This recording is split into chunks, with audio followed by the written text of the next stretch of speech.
சீர்காழி அருகே செம்மங்குடியில் 3 நாட்களாக குடிநீர் வழங்காததை கண்டித்து காலி குடங்களுடன் கிராம மக்கள் சாலை மறியல். சீர்காழி திருமுல்லைவாசல் சாலையில் போக்குவரத்து பாதிப்பு, நடந்து சென்ற பேருந்து பயணிகள். மயிலாடுதுறை மாவட்டம் சீர்காழியை அடுத்த செம்மங்குடி ஊராட்சிக்கு உட்பட்ட பகுதிகளான அம்பேத்கர் நகர், பூமித்திரல், வில்வராய நத்தம், கொளத்தூர் உள்ளிட்ட பகுதிகளில் 500க்கும் மேற்பட்ட குடும்பத்தினர் வசித்து வருகின்றனர். இப்பகுதியில் நிலத்தடி நீர் உப்பு நீராக மாறியதால் கொள்ளிடம் கூட்டு குடிநீர் திட்டத்தின் மூலம் குடிநீர் வழங்கப்பட்டு வந்தது. இந்நிலையில் கடந்த 3 நாட்களாக இப்பகுதி மக்களுக்கு கொள்ளிடம் கூட்டு குடிநீர் வழங்கப்படவில்லை. இதுகுறித்து ஊராட்சி நிர்வாகத்திடம் பலமுறை தெரிவித்தும் எவ்வித நடவடிக்கையும் எடுக்கப்படவில்லை என கூறப்படுகிறது. இதனால் ஆத்திரமடைந்த அப்பகுதி மக்கள் குடிநீர் வழங்காததை கண்டித்து காலி குடங்களுடன் கிராம மக்கள் சாலை மறியல் போராட்டத்தில் ஈடுபட்டனர். இதனால் சீர்காழி திருமுல்லவாசல் சாலையில் போக்குவரத்து பாதிக்கப்பட்டது. தகவல் அறிந்து வந்த சீர்காழி போலீசார் போராட்டத்தில் ஈடுபட்ட மக்களிடம் சமாதான பேச்சுவார்த்தையில் ஈடுபட்டனர். தொடர்ந்து சம்பவ இடத்திற்கு வந்த வட்டார வளர்ச்சி அலுவலர் அன்பரசன் இன்று மாலை 4 மணிக்குள் குடிநீர் வழங்குவதாக உறுதியளித்தார். மேலும் கூடுதலாக அடிப்பம்புகள் அமைத்து தரவும் நடவடிக்கை எடுப்பதாக தெரிவித்தார். அதனை ஏற்று கிராம மக்கள் சாலை மறியல் போராட்டத்தை கைவிட்டு கலைந்து சென்றனர். சாலை மறியல் போராட்டத்தால் சீர்காழி திருமுல்லைவாசல் சாலையில் சுமார் 1 மணி நேரம் போக்குவரத்து பாதிக்கப்பட்டது.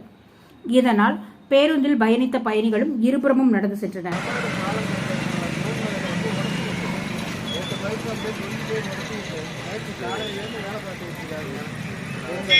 எல்லாமே தண்ணி வராதுங்கிறது சொல்லிட்டாங்க 2 நாளைக்கு.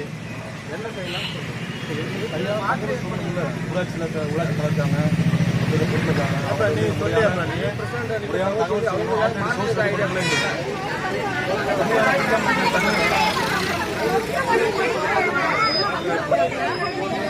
இருக்கு, அது பண்ணலாம்.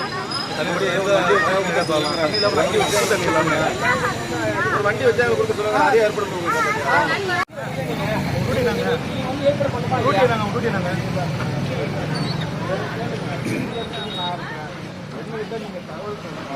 இப்ப வந்து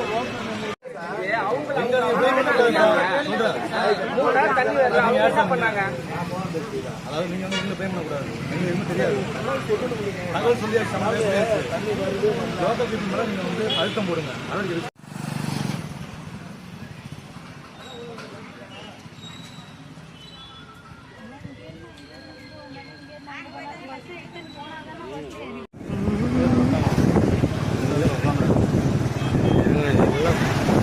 எல்லாம்